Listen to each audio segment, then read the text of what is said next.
Hi everyone, this is Pastor Lindaria Watts, and I'm here again with another word. This week we're going to talk about Noah.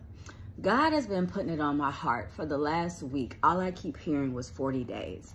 Last weekend, he gave me Jesus in the 40-day, 40-night wilderness and how he faced temptation, but he fought each attack by the devil with the word of God, stating that it is written. And he ultimately won. Of course, he was Jesus. And God sent the angels and nature and everything to minister to Jesus because he was weak after he got through with that temptation. But 40 days have been just running rampant in my head. And I said, God, what are you trying to tell me with this 40 days? So last week around Friday, God gave me Noah. And he just kept saying Noah, Noah, Noah. And I'm like, okay, God. I read the Bible and I sat with it. And I'm like, God, I hear it, but what are you trying to tell me? What is happening? And then he gave me a vision. With this vision, he had every one of my enemies drowning in the water. So as I go to Noah, I go to it knowing that God is about to change some people's lives. So I'm going to read it. It's kind of lengthy, but just go with me on this journey. First, let me tell you how God described Noah. We're going to be in Genesis, and I'm going to go to chapter 6 really quick, and I'm going to go to 6 and 9. And it said, the genealogy of Noah. Noah was a just man, perfect in his generation. Noah walked with God. And that's how we describe Noah from the beginning. It said that Noah was a just man, perfect in his generation, and Noah walked with God. So Noah and God already had this relationship. It was already established, and this is how God is painting Noah. Mind you, in this time, it was evil. It was people killing people. It was just so much stuff happening in this era. But Noah found favor with God. And see, when you find favor with God, you find favor with man. But in this instance, God is like, favor with me is all you need. God was sick and tired, and he was sick and tired of being sick and tired of these hard-headed people. And he was tired that he had even made this generation. And he was like, you know what? I'm about to flood this place. And in 40 days, it's all about to be over. God can get fed up too. So don't sit back and think that your enemies are getting away with anything, because God sits high and he looks low, and everything has a time. Just like in Ecclesiastes, everything has a time. And God is saying in this instant that time is up. He is sick. He is tired. And he's like, you know what? I regret the day that I made man. I'm tired of it. But Noah had favor. It said that Noah was a just man, perfect in his generation, and he walked with God.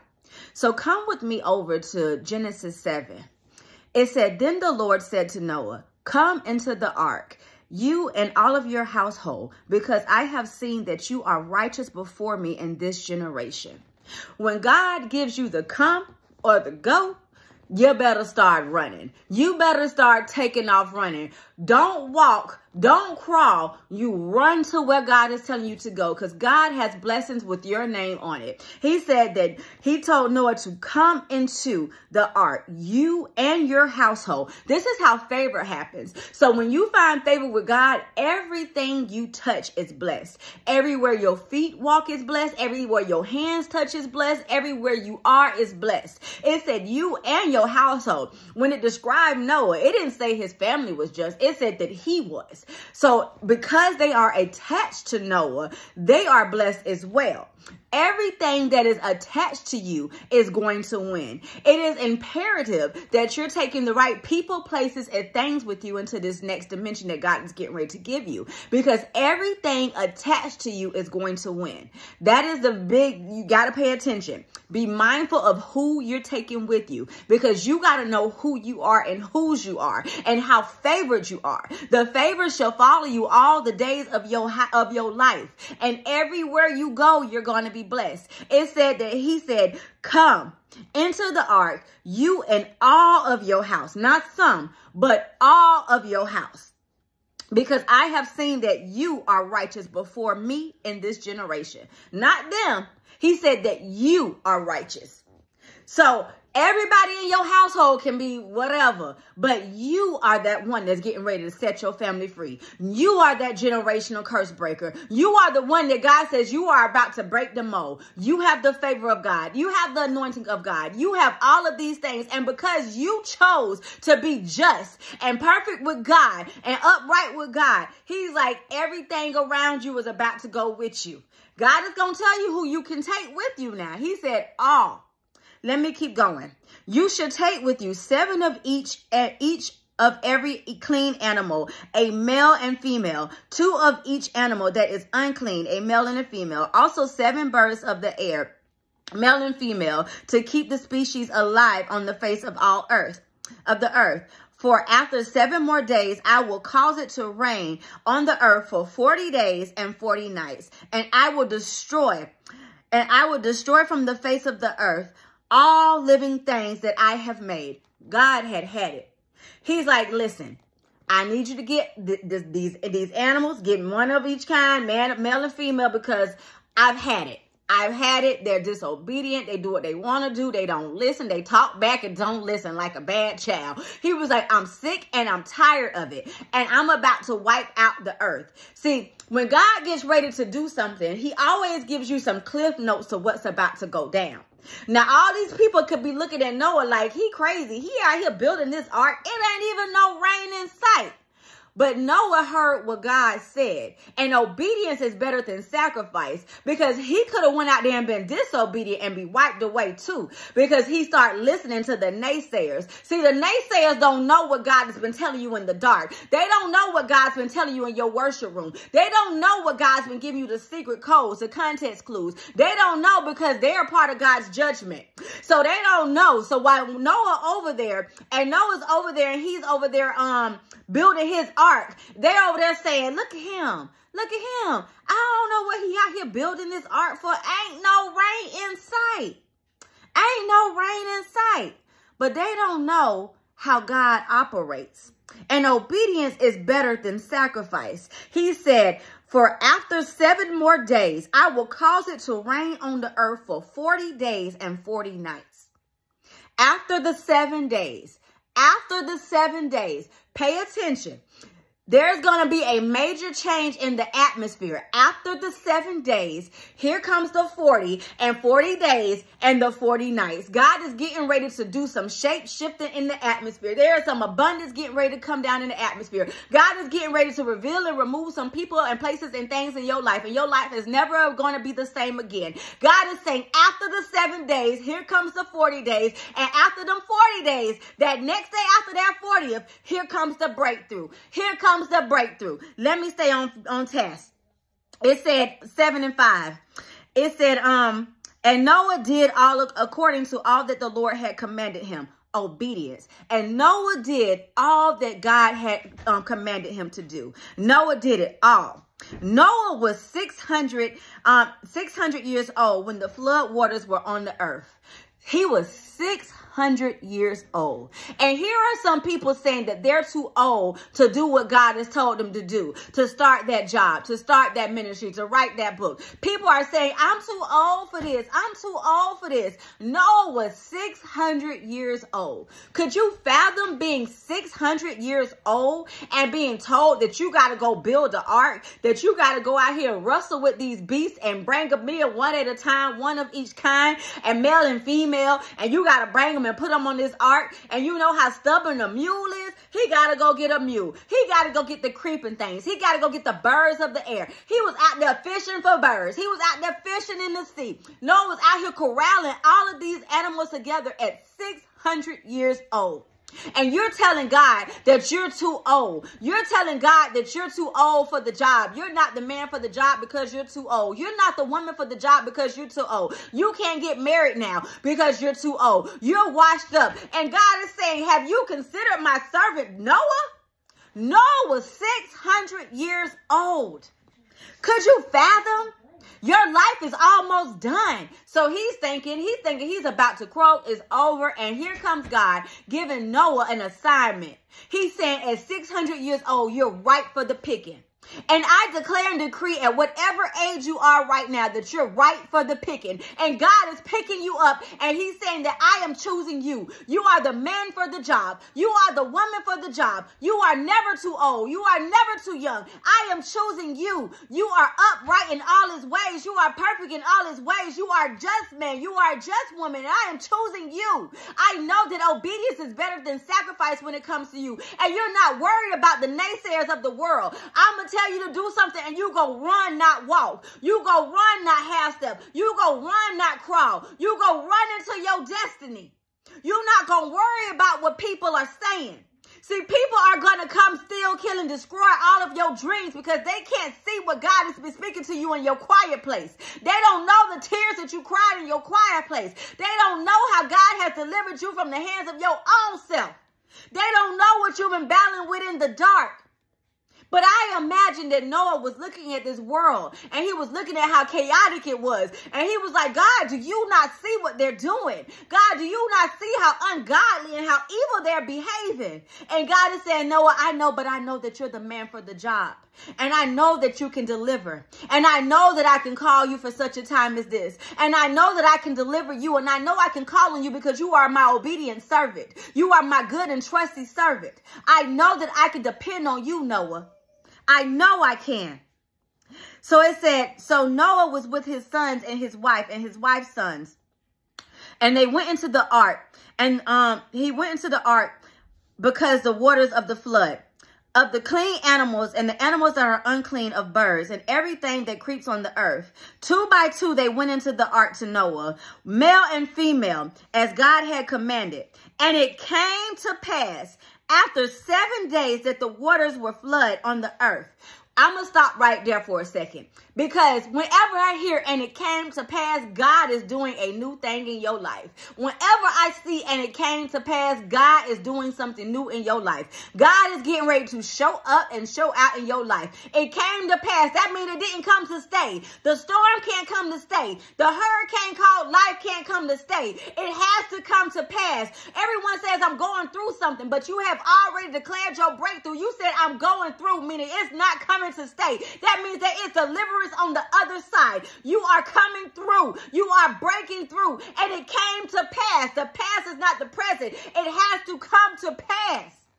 And it came to pass after the 7 days that the waters of the flood were on the earth. In the 600th year of Noah's life, in the 2nd month, in the 17th day of the month, on that day, the fountains of the great deep were broken up and the windows of heaven were opened. And the windows of heaven are open. I don't want to skip past that because this is what I've been hearing.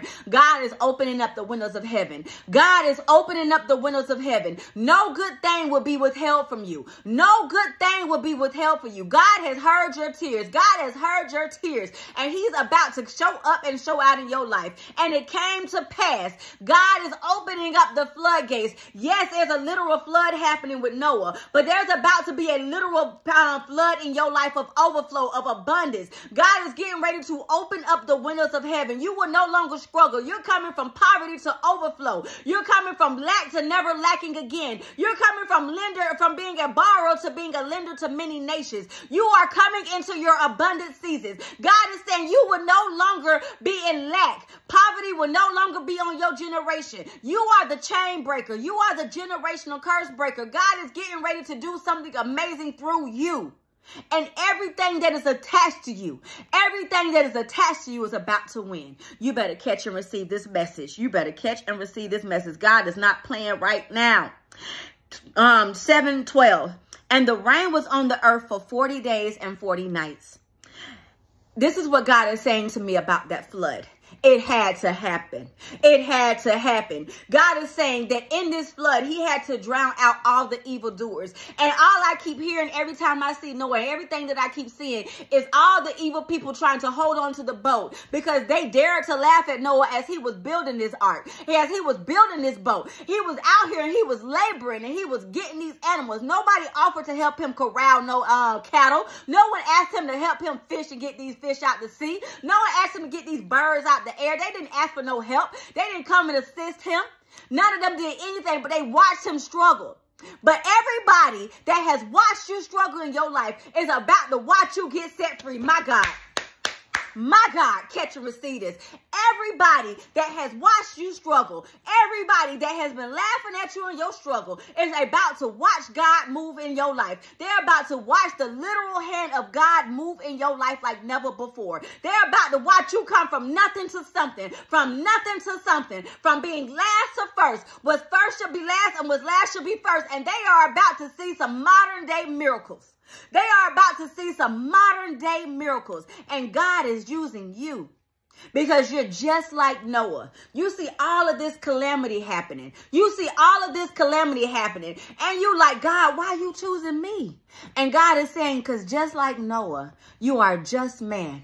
You are a just woman. You are upright in all of your ways. You are chosen for such a time as this. You are the generational curse breaker. I saw how you labored. I saw how you toiled. I saw how you cried at night. I saw how you could have got them like they got you. I saw how they laughed and talked about you like a dog. I saw how they sat back and mocked you. I saw how they had the text thread about you. I saw how they had the chain about you. I saw how they sat back and act like you were nobody. But I turned nobodies into somebody's. My God, catch and receive this. I turn nobodies into somebody's, and you have always been somebody. So it's not going to be hard for me to turn your life around. It's not going to be hard for me to turn your life around. I was waiting on you to realize who you were. And now that you realize who you are and whose you are, I can come into your life and I can turn it around. As the people were holding onto the boat while Noah and his family was tucked safely in there, because it said that God shut the door of the ark himself. God shut it because we have that ounce of compassion that will open that door again. But what door God closes, no man can open. And what door God opens, no man can close. My God, that's a word by itself. My God, catch and receive this word. What door God closes, can't no man open. That door was closed shut with the blood of God. That door was shut with God's hands. God shut it himself because he knew that you couldn't shut the door on certain people in your life. And you're wondering why people are never in your life again. You're like, I wonder what happened to such and such. God says, I shut that door. And when I shut that door, that was it. When I shut that door, I nailed it shut. When I shut that door, I nailed it shut. And it will never be opened by man ever again. See, you don't know how they was talking about you. You don't know how they was ragging your name through the mud. You don't know why I did what I did, but in a little while it will start making sense. In a little while you will start praising my name because I have closed doors that no man can ever open, and I have opened doors that no man can ever shut. God says, I'm shutting the door in your life. I'm shutting the door in your life on all of your enemies, on all of your mockers, on all of your naysayers. I am shutting the door and I'm nailing it shut for it never to be opened again. They don't know who you are and whose you are, but my God, they're about to see. They are about to see one of God's chosen people shine like they're supposed to shine. It's so many stars in the sky at night. If you ever look up in the sky at night, if you ever look up at the sky at night, it's so many stars that you can't even count them. And they all have their own light. And you, my darling, have your own light. You don't need nobody to shine. All you need is the right space in the atmosphere. And God says, I am putting you in the right atmosphere. I am choosing you for such a time as this, just like I chose Noah. It was Noah's time to shine. It was a world full of sin. It was people sinning around this bad boy. And God had enough. But it was one man that he saw that was upright in all of his ways, that was chosen for such a time as this, that was handpicked by God, and everything attached to him was going to win. And everything that is attached to you is going to win. My God, you better catch and receive this message. God is saying this is your winning season. Make no mistake about it. This is your winning season. And it came to pass. Trouble don't last always. Trouble don't last always, Noah. Trouble don't last always, Noah. I know that you're looking around and you see all of these people look like they're winning, but baby, it's a false win because the devil can give you unfiltered blessings and it can look like it's good, but you owe a debt to the devil that you can never pay. You owe a debt to the devil that you can never pay. And see, while they was out there sinning, Noah was over there being obedient and building this ark and getting somewhere for him and his family to go, because the man is ahead and he was making sure he was ahead and he was being obedient and he was training his children up in the ways that they should grow. So when they depart, they won't turn away from the ways. That's what Noah was out there doing. He was out there being that man of that household. He was out there doing the Lord's work. He was about God's business, and God was about him. So 40 days and 40 nights, there came a flood. And after the flood, after the 40 days, God says, go out of the ark. Go out of the ark, you and your wife and your sons and your wives with you. Bring out every living thing of all flesh, birds and cattle, of every creeping thing that creeps on the earth, so that they may abound around earth, and be fruitful and multiply on the earth. So Noah went out, him and his sons' wives went with him. Every animal, every creeping thing, every bird, and whatever creeps on the ground, on the earth, according to the families, went out of the ark. Then Noah built an altar of the Lord and took every clean animal and every clean bird and offered up a burnt offering to the altar. And the Lord smelled the soothing aroma. The Lord smelled the soothing aroma. See, there's something, if you ever been around people and they say, oh, you smell so good. What have you used? What do you use? And you're like, I don't even know. I didn't use anything but regular lotion. I don't know. It's the favor. It's the fragrance of favor. God looked down and he smelt the favor of Noah. He smelt the favor burning, because even after all of this, Noah seen, and I know he heard people screaming, and I know he wanted to open those doors. And I know when you look back over your life and you see some people stuck in the same situation they were stuck in 1999 and all of these years ago, they're just stuck in their same thing like a dog returns to his vomit. And you want to help, but you couldn't help because God has shut that door. But I know that he's seen all of these things. So the first thing he did was got out and he began to give God praise. He built him an altar. He burnt this thing, and he had it smelling so good. It was a soothing aroma. God then said, I will never again curse the ground for man's sake, although the imagination of man's heart is evil from its youth, nor will I again destroy every living thing as I have done. So God is saying, I won't do that again, not that way. I will make a covenant with you. A covenant is a promise, an agreement that I won't do this part again. Not saying that God ain't gonna come get justice, but he said, I'm not gonna do it to that extent. But God has found favor with you, and you found favor with God. Let me put it that way. And it says, as for me, behold, I establish my covenant with you and with your descendants after you, and with every living creature that is with you, the birds and the cattle and every beast of the earth, that which you will go out of the ark, and every beast on the earth. Thus I establish my covenant to you. Never again shall my flesh be cut off by waters of the flood. Never again shall there be a flood to destroy earth. And God said, this is the sign of the covenant which I make between you and every creature that is with you for generations. I set my rainbow in the cloud between me and earth. God is saying, look to the sky. After the rain, there is rainbows. And I know hurricane life has been in your life right now happening. And I know it looks like there's no help. And I know you're looking to the hills from which comes your help. And you like, God, where are you? And all of these people are talking about you. But God has already established you. He's already made a covenant with you before you were even in your mother's womb. I need you to look for the signs. God works through miracles, through signs, and through wonders. And I need you to look for the sign. The next sign you see is going to be the rainbow. And it's a covenant between you and God, that never again shall your life be in that much turmoil. Never again should the waters begin to flood in your life like that ever again.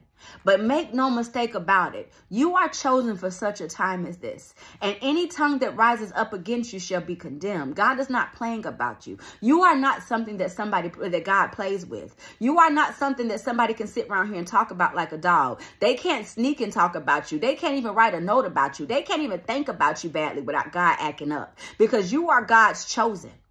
And God drowned out all of those haters, all of those doubters, all of those naysayers, all of the people that said that you couldn't do it and God isn't with you and all of these things. They're speaking word curses over your life since before you were even born. And even when you were younger, if you look back over your life and you replay some conversations from older people to you, they've been speaking stuff against your life. You just like your mama, you just like your daddy. You ain't finna be nothing. You finna be stuck here because they were speaking word curses over your life. But God is saying, I break every word curse curse that's ever been spoken over your life. I break every word curse that's ever been spoken over your life. I break it and I bind it up and I send it back to the pits of hell where it can no longer come. And I loose on earth. I loose your freedom. You are no longer bound. I loose your freedom. Your new life is here. There's a covenant between you and God. There's a covenant between you and God.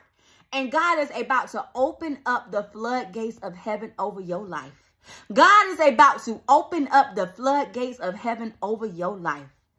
40 days is all I ask. I ask that you give God 40 days and watch what God gets ready to do.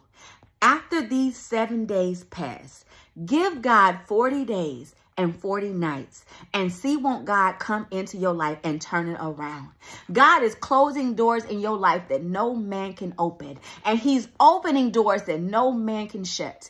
I don't care who said what. I don't care what he said. I don't care what she said. I don't care what they said. They don't have power over your life. They don't have a heaven to put you in or a hell to place you in. They can't do anything to you. But God is saying, give him 40 days. And watch what happens in your life.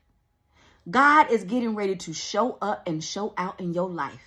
He is drowning out all your naysayers and anybody that has ever spoken a bad word over your life.